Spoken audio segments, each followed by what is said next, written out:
নমস্কার, আরেকটা ভিডিও নিয়ে আমি হাজির হয়েছি। আজকের ক্লাস প্রথম অধ্যায় এনসিইআরটির ক্লাস 10 রাসায়নিক বিক্রিয়া এবং সমীকরণ। আমি আজকে থেকে সিরিজ শুরু করলাম।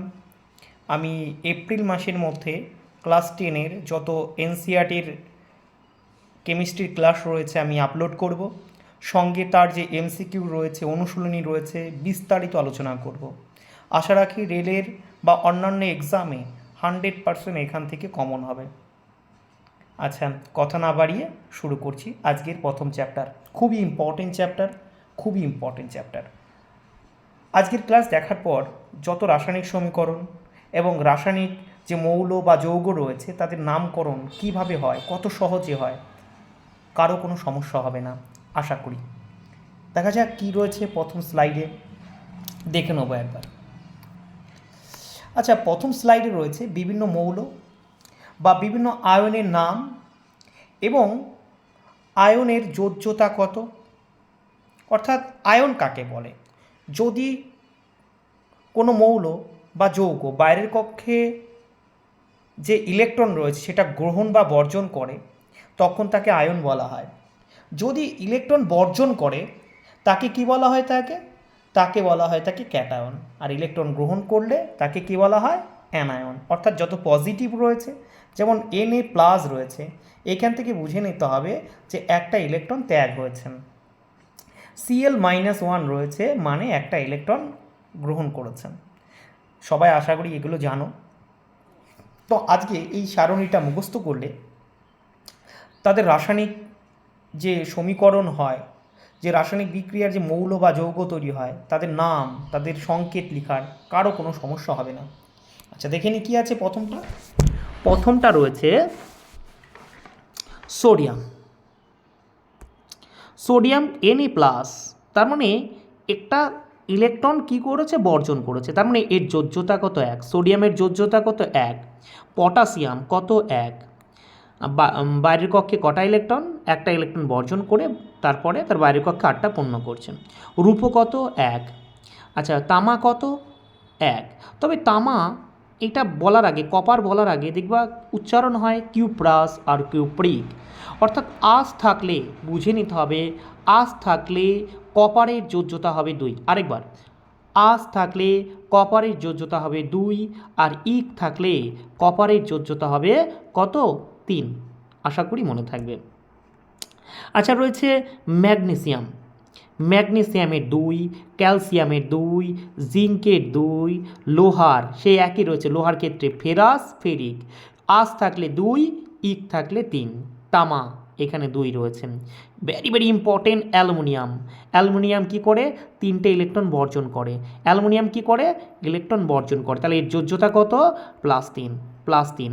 এক কথায় যত ধাতু রয়েছে তাদের কিন্তু যোজ্যতা কেমন হবে, প্লাসই হবে, অর্থাৎ বর্জনই হবে।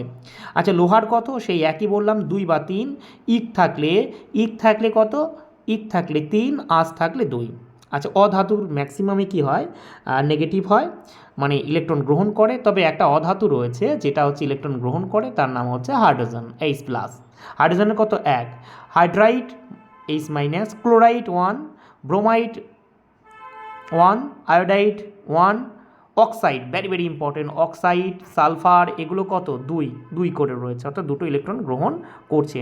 নাইট্রাইড রয়েছে, দেখো নাইট্রাইড এর কত, 3। যোজ্যতা কত, 3। খুব ইম্পর্টেন্ট ইনফরমেশন দেবো, এগুলো আশা করি সকলেই জানো, কিন্তু এইগুলো অনেকের মুখস্থ নেই, এগুলো মুখস্থ করতে হবে। আচ্ছা, অ্যামোনিয়া আর অ্যামোনিয়াম এর মধ্যে তফাৎ কি। অ্যামোনিয়াম হচ্ছে একটা আয়ন, আর অ্যামোনিয়া হচ্ছে একটা যৌগ। যেমন NH3, এটা কার সংকেত, অ্যামোনিয়ার সংকেত। কিন্তু অ্যামোনিয়াম NH4 এটা একটা আয়ন, এটা যৌগিক আয়ন বলা হয়, তাকে এদের যৌগিক আয়ন বলা হয়। আর এই যৌগিক আয়নের যোজ্যতা কত, প্লাস, মানে 1। এর যোজ্যতা কত, 1 মানে একটা ইলেকট্রন বর্জন করবে। হাইড্রোক্সাইড সবাই জানো, OH, একটা ইলেকট্রন কি করবে, এটা যৌগিক আয়ন বলা হয়, একটা ইলেকট্রন গ্রহণ করবে। নাইট্রেট খুব ইম্পর্টেন্ট, নাইট্রেট NO3, একটা ইলেকট্রন গ্রহণ করবে, ওর যে যোজ্যতা কত 1। তারপরে হাইড্রোজেন কার্বনেট HCO3, এদের যোজ্যতা কত 1, একটা ইলেকট্রন গ্রহণ করবে। কার্বনেটের কত, খুব ইম্পর্টেন্ট, CO3 দুটো কার্বনেটের দুটো ইলেকট্রন গ্রহণ করে, অর্থাৎ যোজ্যতা 2। সালফাইডের কত 2, সালফেটের কত 2, কিন্তু সংকেত কিন্তু আলাদা এদের। আচ্ছা ফসফেট, এদের কত 3। আচ্ছা এগুলো কি কাজে লাগে আমরা পরের স্লাইডে দেখে নেব। আচ্ছা এগুলো মেনলি কি কাজে লাগে দেখে নাও, খুব ইম্পর্টেন্ট জিনিস। আচ্ছা এখানে কয়েকটা আরও মুখস্থ করিয়ে দিই, সহজ করে দিই। যেমন সালফার দিয়ে যত মৌল বা যৌগিক আয়ন হয়, মৌলিক বা যৌগিক আয়ন হয়, তাদের যোজ্যতা 2। যেমন আমি তোমাকে বলছি কি সালফাইডের সংকেত কি S, এর যোজ্যতা কত 2, অর্থাৎ দুটো ইলেকট্রন এ কী করছে গ্রহণ করছে, মাইনাসে আছে। তারপরে সালফেট, এটার সংকেত কি SO3, এও কিন্তু দুটো ইলেকট্রন গ্রহণ করছে। এটা সালফাইড, এটা কি বললাম সালফাইড SO3। সালফেট SO4, এর যোজ্যতা কত 2, এখানে দুটো ইলেকট্রন তাহলে গ্রহণ করবে। তাহলে আমরা কি পেলাম সালফাইড হচ্ছে 2, মানে S, সংকেতটা কি S। সালফাইট আয়নের সংকেত কি SO3, দুটো ইলেকট্রন গ্রহণ করছে। সালফেট SO4, দুটো ইলেকট্রন গ্রহণ করছেন। আশা করি মনে থাকবে। আর একটু স্মরণ করো না সকলেই মিলে। অ্যামোনিয়াম NH4, যোজ্যতা কত 1। হাইড্রোক্সাইড সংকেত কি OH, যোজ্যতা কত 1। নাইট্রেট NO3 সংকেত, যোজ্যতা কত 1। হাইড্রোজেন কার্বনেট HCO3, যোজ্যতা কত 1। কার্বনেট খুব ইম্পর্টেন্ট, সংকেত হচ্ছে CO3, যোজ্যতা 2, গ্রহণ করেছেন। সালফাইড SO3, দুটো ইলেকট্রন গ্রহণ করেছে। সালফেট SO4, দুটো ইলেকট্রন গ্রহণ করেছে। ফসফেট খুব ইম্পর্টেন্ট, PO4 3। তাহলে এগুলো কী কাজে লাগছে, অ্যাকচুয়াল এখানে যে ধনাত্মক আয়ন রয়েছে আর এখানে ঋণাত্মক আয়ন রয়েছে, এরা বিক্রিয়া করে কিন্তু মৌল তৈরি করে। যেমন তোমাকে দেখিয়ে দিই যে সোডিয়াম কি মৌল তৈরি করতে পারে। যেমন সোডিয়াম Na, তাহলে সোডিয়াম বললে আমার যোজ্যতা কত জানা আছে 1, মানে এরা একটা ইলেকট্রন বর্জন করছেন। তাহলে সোডিয়াম আমি বললাম এখানে কার সঙ্গে, সোডিয়াম ক্লোরাইড, যেমন Cl রয়েছে, তাহলে Cl এর যোজ্যতা কত 1, একটা ইলেকট্রন গ্রহণ করছে। তাহলে কি হবে, এর যোজ্যতা এর ঘাড়ে, এর যোজ্যতা এর ঘাড়ে হয়, অর্থাৎ সংকেতটা কি হবে, সোডিয়াম নিলাম, এখানে এর যোজ্যতা এটা 1 লিখতে নেই, আর এখানে ক্লোরিন নিলাম, তাহলে কি হলো সোডিয়াম ক্লোরাইড। Cl হচ্ছে ক্লোরিন, কিন্তু Cl মাইনাস একে কি ক্লোরাইড বলা হয় তাকে, আশা করি সকলের মনে থাকবে। এবং সোডিয়াম ব্রোমাইড, সোডিয়াম আয়োডাইড সব একই সংকেত হবে। আমি বললাম সোডিয়াম অক্সাইড, সোডিয়ামের যোজ্যতা কত, একটা ইলেকট্রন এ বর্জন করছে। আচ্ছা সোডিয়াম অক্সাইডের কত ও নিলাম, এর যোজ্যতা কত 2, অর্থাৎ এর যোজ্যতা এর ঘাড়ে, এর যোজ্যতা এর ঘাড়ে, সংকেত কী হবে Na2O। এখান থেকে কিন্তু অনেক সময় কোশ্চেন থাকে অক্সিজেনের যোজ্যতা কত 2, সোডিয়ামের যোজ্যতা কত, এখানে কিছু নেই মানে 1। Sodium sulphide. আচ্ছা এখানে কি করলাম, সোডিয়ামের যোজ্যতা কত 1। আচ্ছা সালফাইডের যোজ্যতা, সালফাইডের হচ্ছে এটা। সালফারের সংকেত S, কিন্তু সালফাইডের সংকেত কি SO2 মাইনাস, মানে দুটো ইলেকট্রন কি করেছে গ্রহণ করেছেন। তার মানে কেমন হবে এর, সালফাইডের কত 2, তাহলে কেমন হবে এই যোজ্যতা ক্রস হয়ে যাবে, তাহলে কেমন হবে Na2S হবে। আরও দেখো, আরও কয়েকটা উদাহরণ দেখো, যেমন সোডিয়াম নাইট্রেট, আমি বললাম সোডিয়াম নাইট্রাইট, আমি স্কিপ করছি। আচ্ছা আমি এখানে সোডিয়াম নাইট্রেট বললাম, সোডিয়াম হচ্ছে Na, নাইট্রেট সবাই জানো NO3। আচ্ছা সোডিয়ামের 1 আর নাইট্রেট তোমরা দেখে নাও, নাইট্রেটের কত, এখানে নাইট্রেটের হচ্ছে কত, নাইট্রেট হচ্ছে -1, তাহলে কেমন হবে সংকেত sodium nitrate NaNO3।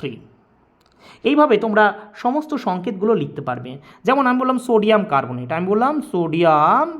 Carbonate, sodium কার্বনেটের সংকেত কি, সোডিয়ামের সংকেত Na, তাই তো।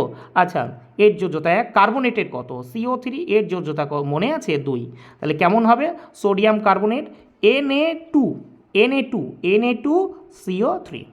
আশা করি সকলের মনে থাকবে। যেমন সোডিয়াম সালফেট, সোডিয়াম সালফাইড, আমাকে বললো সোডিয়াম সালফাইডের সংকেত কী, আমি সোডিয়াম নিলাম 1 আর সালফাইড, সালফাইড কি SO3, এর যোজ্যতা কত, সালফাইড মৌলের সমস্ত কি সালফাইড সালফেট সালফাইড সবার 2, তাহলে কী হবে এর যোজ্যতা এর ঘাড়ে, এর যোজ্যতা এর ঘাড়ে, অর্থাৎ কী হবে Na2SO3। আমি বললাম sodium sulphate, sodium sulphate, sodium Na আর সালফেট SO4, এর যোজ্যতা 1 এর যোজ্যতা 2, তাহলে কেমন হবে Na2SO4। আশা করি সকলের মনে থাকবে। এইভাবে প্রত্যেকটা যে মৌলিক আয়ন রয়েছে আর যৌগিক আয়ন রয়েছে এদের মধ্যে বিক্রিয়া করে কিন্তু এইভাবে যৌগ গঠন করে এবং তাদের সংকেত থেকে নাম থেকে সংকেত সমস্ত কিছু নির্ণয় করা যায়। তাহলে আমরা এনসিইআরটির বইয়ের কয়েকটা উদাহরণ দেখে নেব কী আছে। এনসিইআরটির বইতে এখানে রয়েছে যেমন কি হাইড্রোজেন ক্লোরাইডের সংকেত লিখো, তাহলে হাইড্রোজেন এর যোজ্যতা মনে আছে 1, আচ্ছা ক্লোরাইড মনে আছে 1, তাহলে কেমন হবে HCl।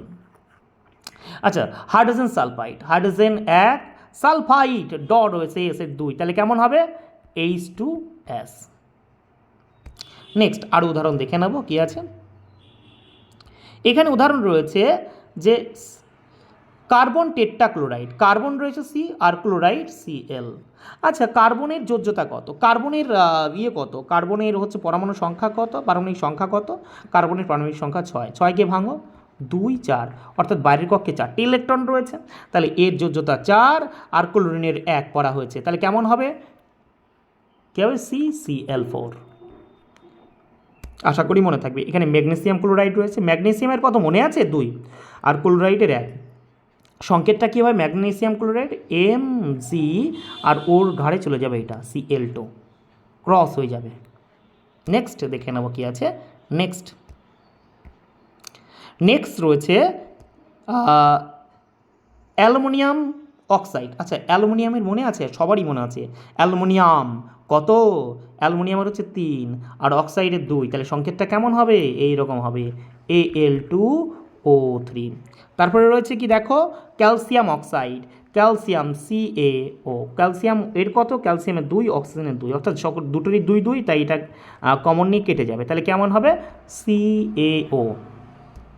নেক্সট দেখে নেব। আচ্ছা তোমরা এগুলো এই সংকেতগুলো লেখার চেষ্টা করো, একটু ভিডিওটা পজ করে তোমরা সংকেত লেখার চেষ্টা করো, তারপরে মিলিয়ে নাও। আচ্ছা আমি দেখিয়ে দিই একবার কী রয়েছে। ম্যাগনেসিয়াম ক্লোরাইড, আচ্ছা Mg লিখবো আর Cl লিখবো। আচ্ছা ম্যাগনেসিয়ামের কত 2, ক্লোরিনের 1, তাহলে কেমন হবে MgCl2। নেক্সট রয়েছে ক্যালসিয়াম অক্সাইড, কেমন হবে ক্যালসিয়াম আর অক্সিজেন, ক্যালসিয়ামের 2 অক্সিজেনের 2 কেটে গিয়ে কেমন হবে CaO। আচ্ছা কপার নাইট্রেট, আচ্ছা কপার কিছু নেই মানে কপারে 2 ধরে নেবো, আর নাইট্রেট কত মনে আছে নাইট্রেট NO3 নাইট্রেটের কত, নাইট্রেটের 2, তাহলে কেমন হবে CuNO3, কারণ 2 2 কেটে যাবে কমন নিয়ে। আচ্ছা রয়েছে কি অ্যালুমিনিয়াম অ্যালুমিনিয়ামের 3 ক্লোরিনের হচ্ছে 2, তাহলে কেমন হবে Al2Cl3। নেক্সট ক্যালসিয়াম কার্বনেট, কেমন হবে ক্যালসিয়াম কার্বনেটের সংকেত মনে আছে হ্যাঁ CO3, তাহলে কী হবে ক্যালসিয়াম কত, ক্যালসিয়াম হচ্ছে 2 আর এখানে কার্বনেটের কত মনে আছে তোমার, হ্যাঁ মনে আছে, তাহলে এইটা কেটে যাবে গিয়ে হবে কি CaCO3। এগুলো মিলিয়ে নাও, সকলে এই বাড়িতে প্র্যাকটিস করো এবং মিলিয়ে নাও। দেখে নেবো নেক্সট স্লাইডে কী রয়েছে। নেক্সট স্লাইডে খুব সুন্দর জিনিস রয়েছে, আজকে আমি এটা নিয়ে বিস্তারিত আলোচনা করব।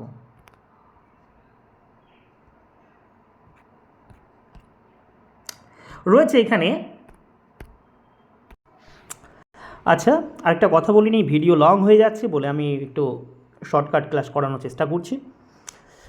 হ্যাঁ রাসায়নিক সমীকরণ কেমিক্যাল ইকুয়েশন জানো, একটা মৌলের সঙ্গে আরেকটা বিক্রিয়া করে বিক্রিয়াজাত পদার্থ উৎপন্ন করে, অর্থাৎ বিক্রিয়ার আগে সেটার নাম খেয়ে থাকে বিক্রিয়ক এবং বিক্রিয়ার পর সেই পদার্থের নাম হয় বিক্রিয়াজাত পদার্থ, অর্থাৎ বিক্রিয়ার আগে যে মৌলের সংখ্যা এবং বিক্রিয়ার পর মৌলের সংখ্যা সমান থাকবে।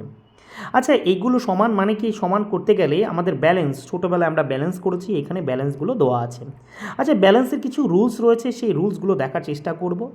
প্রথম রুলস দেখো, ধাপ দেখো, এনসিইআরটির বইতে রয়েছে যে কোথায় কোন মৌল রয়েছে, যে বিক্রিয়ক আর বিক্রিয়াজাত পদার্থের বাক্সর মাধ্যমে বা দাগ কাটার মাধ্যমে ঠিক করো, কিন্তু এটা না করলেও হবে। আচ্ছা, তারপরে তুমি একটু দ্বিতীয় ধাপে কী বলেছে, দ্বিতীয় ধাপে দেখতে বলছে যে কতগুলো পরমাণু রয়েছে। যেমন পরমাণু এখানে লোহা কটা রয়েছে, দেখো একটা রয়েছে, বাম দিকে একটা, ডান দিকে দেখো এটা তিনটা হয়ে গেছে। হাইড্রোজেন দুটো রয়েছে আগে, এবং পরে দেখো সেটা হাইড্রোজেন দুটোই আছে। অক্সিজেন কত, এক, আর ডান দিকে চার রয়েছে। ওভারঅল কোন মৌলের সংখ্যা সবথেকে বেশি বিক্রিয়ক বা বিক্রিয়াজাত পদার্থের মধ্যে, কোনটা অক্সিজেনের পরিমাণ বেশি। পরের ধাপ বলেছে যেটার পরিমাণ বেশি মৌলের সেটাকে আগে ব্যালেন্স করো, তাহলে সেটাকে আগে ব্যালেন্স করতে হবে, তারপর সেকেন্ড হাইয়েস্ট, তারপরে থার্ড হাইয়েস্ট। মনে থাকে যেন সকলের, প্রথম কোনটা ব্যালেন্স করতে হবে, যেটা বেশি পরিমাণ মৌল থাকবে সেটা আগে ব্যালেন্স করতে হবে। যেমন আগের সমীকরণে তুমি দেখো এখানে কি আছে, এটা ব্যালেন্স যদি করতে চাই, অক্সিজেনের পরিমাণ 4টে আছে, আর অক্সিজেন এখানে কটা আছে, অক্সিজেন এখানে আছে দুটো, এখানে অক্সিজেন রয়েছে একটা, তাহলে আমরা কি করব, অ্যাকচুয়াল বিক্রিয়াটা রয়েছে, তাহলে এখানে Fe তারপরে প্লাস H2O, আর ওই যে কি বিক্রিয়াজাত এটা হয়েছে সকলেই জানো, তাহলে এখানে 4টে অক্সিজেন আছে, এখানে একটা অক্সিজেন আছে, 4 বানাতে গেলে এখানে 4 দেবো, অক্সিজেনে ব্যালেন্স হয়ে গেল 4টে। কিন্তু এখানে আমি দেখে নেবো হাইড্রোজেন, এখানে কত, হাইড্রোজেন 2 আর 4 8টা রয়েছে, এখানে রয়েছে দুটো, তাহলে এই সাইডে কি করব, 8টা বানাতে গেলে এখানে 4 দিয়ে দেবো। ঠিক আছে, এইভাবে সমস্ত ব্যালেন্সগুলো করবে, আশা করি হয়ে যাবে, বাড়িতে একটু দেখে নেবে। যদি কোনো সমস্যা হয় আমি ক্লাসে দেখিয়ে দেবো, অফলাইন ক্লাসে দেখিয়ে দেবো। নেক্সট স্লাইডে কী আছে দেখে নেবো। আচ্ছা, এখানে সমীকরণে ব্যালেন্স রয়েছে, আমি লাস্টে অনুশীলনী দিয়েছি, তোমরা একবার দেখিয়ে নেবে ব্যালেন্সগুলো। নেক্সট আমি আজকে পড়াবো নেক্সট টপিক, সেটা হচ্ছে যে রাসায়নিক বিক্রিয়া। রাসায়নিক বিক্রিয়া কত রকম হয়, রাসায়নিক বিক্রিয়া অনেক রকমই হয়, তার মধ্যে কয়েকটা বিক্রিয়া তোমার মুখস্থ করতে হবে। যেমন সংযোজন বিক্রিয়া, ইংলিশে কী বলা হয়, কম্বিনেশন রিয়াকশনস। সংযোজন বিক্রিয়া কাকে বলা হয়, তাকে দুটি যৌগ বা মৌল যদি বিক্রিয়া করে এবং সেই সমস্ত মৌলের যে সেই সমস্ত যৌগের যে মৌলগুলো রয়েছে সেগুলো সংযোগ হয়ে যাবে, কম্বিনেশন হয়ে যাবে। তবে বিক্রিয়াজাত পদার্থ হিসাবে কিছু উৎপন্ন হতেও পারে, নাও পারে। তবে উৎপন্ন হলে কী উৎপন্ন হবে, হয় তাপ, হয় জল, অথবা দুটোই উৎপন্ন হতে পারে। অর্থাৎ সংযোজন বিক্রিয়া, পরীক্ষার যেমন রেলের গ্রুপ ডিতে গতবার প্রত্যেক শিফটেই প্রায় কোশ্চেন ছিল কোনটা কোন বিক্রিয়া। তো সংযোজন বিক্রিয়া কি করে বুঝবে, যে হ্যাঁ দুটো যৌগ যদি যোগ হয়ে একটা নতুন যৌগ উৎপন্ন করবে, আচ্ছা সেটা হতে পারে সংযোজীয় বিক্রিয়া, 1 নম্বর। 2 নম্বর, দুটো যৌগ যোগ করে একটা নতুন যৌগ তৈরি হবে, কি উৎপন্ন হতে হবে, তাপ উৎপন্ন হতে পারে। আচ্ছা, দুটো যৌগ যোগ হয়ে আরেকটা নতুন যৌগ তৈরি হবে, এবং সেখানে কিছু শক্তি আর জল উৎপন্ন হতে পারে। এই বিক্রিয়াগুলো রয়েছে, অর্থাৎ সংযোজী বিক্রিয়ার কত রকম হতে পারে, 4 রকম হতে পারে, আমার হিসাবে 4 রকম। কি হতে পারে, এক্স প্লাস ওয়াই দুটো মৌল জেড হতে পারে, এক্স প্লাস ওয়াই দুটি মৌল জেড প্লাস কিছু শক্তি উৎপন্ন হতে পারে, এক্স প্লাস ওয়াই দুটি মৌল জেড প্লাস কিছু জল উৎপন্ন হতে পারে, এক্স প্লাস ওয়াই দুটি মৌল জেড প্লাস কিছু শক্তি জল দুটো একসঙ্গে উৎপন্ন হতে পারে। তার নাম কি, সংযোজন বিক্রিয়া বা কম্বিনেশন রিয়াকশন। তোমরা দেখে নাও একবার, ভালো লাগবে। যেমন ক্যালসিয়াম অক্সাইড আর জল, এটা দুটো বিক্রিয়া করে কি হচ্ছে, এখানে পলিসিন তৈরি করছে, আর কি উৎপন্ন হচ্ছে, তাপ। তার মানে এটা কিসের উদাহরণ, এটা সংযোজন বিক্রিয়ার উদাহরণ। দেখো এই সমস্ত যৌগের যে মৌলগুলো রয়েছে সেগুলো কম্বিনেশন হয়ে গেছে, এক্সট্রা কি উৎপন্ন হয়েছে, তাপ উৎপন্ন হয়েছে। আচ্ছা, দেখে নেব, যেমন কার্বন আর অক্সিজেন মিলে CO2 তৈরি হয়েছে, দেখো কম্বিনেশন হয়ে গেছে এখানে। আচ্ছা, হাইড্রোজেন গ্যাস, অক্সিজেন গ্যাস, দেখো এখানে H2, এটা কম্বিনেশন হয়ে গেছে। আরও দেখে নাও, যেমন CH4O2, এখানে কি হলো, CO2 উৎপন্ন হয়েছে, এখানে দেখে নাও এখানে কি উৎপন্ন হয়েছে, CO2 উৎপন্ন হয়েছে, কিন্তু এক্সট্রা একটা কি জল উৎপন্ন হয়েছে, তাহলে এটা কি সংযোজী বিক্রিয়া। দেখো এখানে আরও দেখে নাও কী রয়েছে, যে গ্লুকোজের সঙ্গে অক্সিজেনের বিক্রিয়া করে কার্বন ডাইঅক্সাইড, জল আর শক্তি, ঠিক আছে, জল আর শক্তি। তাহলে এখানে কম্বিনেশন হয়ে গেছে, কার্বন আর অক্সিজেন আর হাইড্রোজেনের কম্বিনেশন হয়ে গেছে, কিন্তু তার সঙ্গে কি একটা জল আর শক্তি উৎপন্ন হচ্ছে। তাহলে কম্বিনেশন বিক্রিয়ায় যে বিক্রিয়াজাত পদার্থ হিসাবে যে নতুন বিক্রিয়াজাত পদার্থ উৎপন্ন হতে পারে, ম্যাক্সিমাম কি শক্তি, জল অথবা দুটোই উৎপন্ন হতে পারে। দেখে নেব নেক্সট স্লাইডে বিয়োজন বিক্রিয়া। আচ্ছা, বিয়োজন বিক্রিয়া কাকে বলা হয় থাকে? আচ্ছা, যদি কোনো যৌগ তাপের প্রভাবে ভেঙে যায় তার নাম কি? বিয়োজন বিক্রিয়া। তুমি দেখো ApSO4, কিন্তু এটা গতবার ছিল যে একটা যৌগকে তাপ দিয়েছে, কী কী উৎপন্ন হবে বলো, কী কী অপশনও ছিল সেগুলো, যে রেলের গ্রুপ ডিতে খুব ছিল এইগুলো, এই কোশ্চেনগুলো। তো দেখে নাও FeSO4 রয়েছে, তাপ দেওয়া হয়েছে, তাপ দিয়ে এখানে কি উৎপন্ন হয়েছে দেখো Ap2O3 ফেরিক অক্সাইড।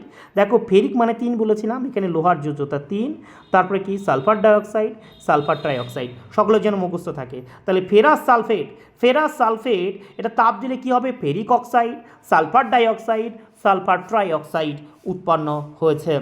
নেক্সট দেখে নেব, যেমন এখানে ক্যালসিয়াম কার্বনেটকে যদি তাপ দিই তাহলে কি উৎপন্ন হবে? পোরাচুন CaO প্লাস CO2 উৎপন্ন হবে। এক কথায় তাপ দিলে ভেঙে যাবে এই রকম বিক্রিয়ার নাম কি? বিয়োজন বিক্রিয়া। দেখে নেব নেক্সট। আরও কিছু উদাহরণ রয়েছে, এগুলো কিন্তু তোমরা মুখস্থ করে নেবে, কারণ এগুলো থাকে পরীক্ষায়, সরাসরি কোশ্চেন থাকবে এগুলো। দেখে নেব, হ্যাঁ, রয়েছে প্রতিস্থাপন বিক্রিয়া। মেনলি প্রতিস্থাপন বিক্রিয়া কেমন রয়েছে? কি রিয়াকশান, অর্থাৎ সবথেকে বেশি অ্যাক্টিভ মৌল, সেগুলো পরপর মুখস্থ করতে হবে। সবথেকে অ্যাক্টিভ মৌল কি? Potassium, sodium, barium, calcium, magnesium. তাহলে সবথেকে একে তড়িৎ রাসায়নিক শ্রেণী বলা হয়। সবথেকে উপরে কে রয়েছে? পটাশিয়াম, তারপর সোডিয়াম, তারপরে বেরিয়াম, ক্যালসিয়াম, ম্যাগনেসিয়াম, এগুলো যেন সকলের মুখস্থ থাকে। এখানে যে সবথেকে উপরে কে রয়েছে? ক্যালসিয়াম। তাহলে ক্যালসিয়ামের কি প্রতিস্থাপন ক্ষমতা সবথেকে বেশি, তারপরে সোডিয়াম, তারপরে বেরিয়াম, তারপরে ক্যালসিয়াম। আমি কি বলতে চাইছি কয়েকটা উদাহরণের মাধ্যমে বুঝিয়ে দিচ্ছি প্রতিস্থাপন বিক্রিয়া কাকে বলে, উদাহরণের মাধ্যমে বোঝানোর চেষ্টা করছি। যেমন কি রয়েছে, যেমন FeCuSO4 রয়েছে। দেখো এখানে FeCuকে প্রতিস্থাপন করবে, কারণ এরা তড়িৎ রাসায়নিক শ্রেণীতে রয়েছে। লোহা কপারের উপরে রয়েছে, অর্থাৎ সবথেকে রিঅ্যাক্টিভ হলো পটাশিয়াম, ঠিক আছে, কিন্তু এখানে যেহেতু কপারের থেকে লোহা বেশি রিঅ্যাক্টিভ, তাই এখানে কপারকে হাটিয়ে দিয়ে দেবে, অর্থাৎ ApSO4Cu। এটাকে কি বলা হয়? তাকে প্রতিস্থাপন বিক্রিয়া বলা হয়। যেমন ZnCuSO4, দেখো এখানে Cu-কে Zn প্রতিস্থাপন করছে, কারণ কি তড়িৎ রাসায়নিক শ্রেণীর উপরে রয়েছে Zn, বুঝতেই পারছো। PbCuCl2, বুঝতেই পারছো। তো যার যত বেশি ক্ষমতা রিঅ্যাক্টিভ, তার প্রতিস্থাপন ক্ষমতা সব থেকে বেশি।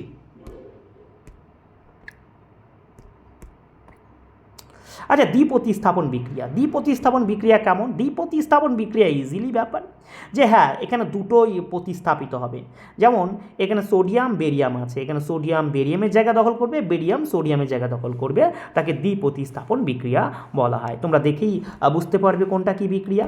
দেখে নেব নেক্সট, জারণ বিজারণ বিক্রিয়া। তোমাদের একটু বলে নিই জারণ বিজারণ বিক্রিয়া কী করে বুঝবে। যে অক্সিজেন যুক্ত মানে জারণ, আর অক্সিজেন মুক্ত মানে কি? বিজারণ। অর্থাৎ কোনো মৌলের সঙ্গে যদি অক্সিজেন যুক্ত হয় তাকে বলা হয় জারিত হয়েছে। যেমন এখানে কপারের সঙ্গে অক্সিজেন যুক্ত হয়েছে, তার মানে এখানে কে জারিত হয়েছে? কপার জারিত হয়েছে।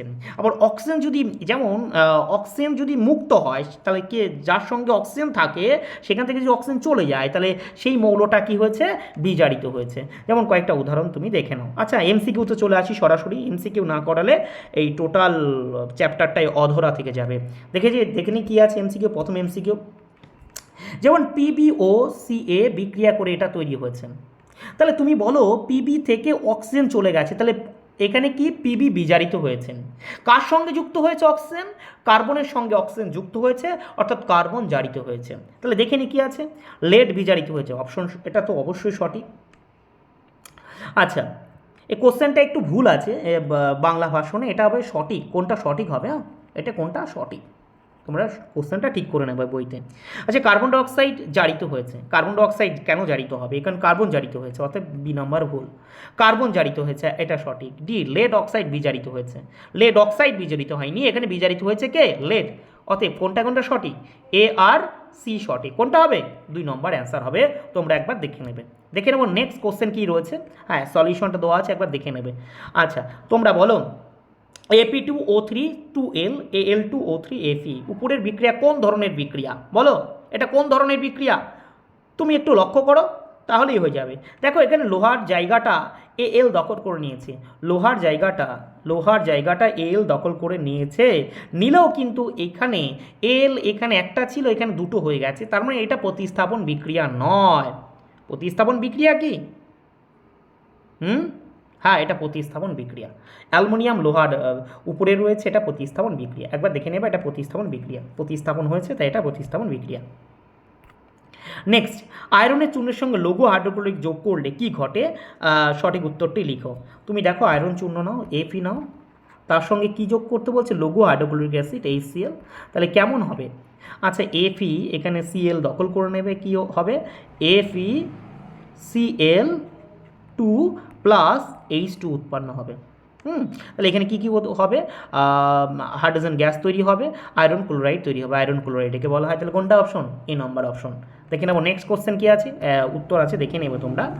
হ্যাঁ, তো এখানে কিছু ব্যালেন্স দেওয়া আছে, তোমরা একবার দেখে নেবে। হ্যাঁ, এগুলো ব্যালেন্স করার, তোমরা বাড়িতে একটু ব্যালেন্স করে নেবে। এইগুলো আমি PDF দিয়ে দেবো, গ্রুপে PDFগুলো দিয়ে দেবো, তোমরা এগুলো ব্যালেন্স করে নেবে। ক্লাস বড় হয়ে যাচ্ছে, তাই আজকে এই অবধি। আবার বলছি, সমস্ত ক্লাসগুলো আমি খুব তাড়াতাড়ি NCERT-র বিশ্লেষণের মাধ্যমে আপলোড করতে চলেছি। ধন্যবাদ সকলকেই, রাখছি।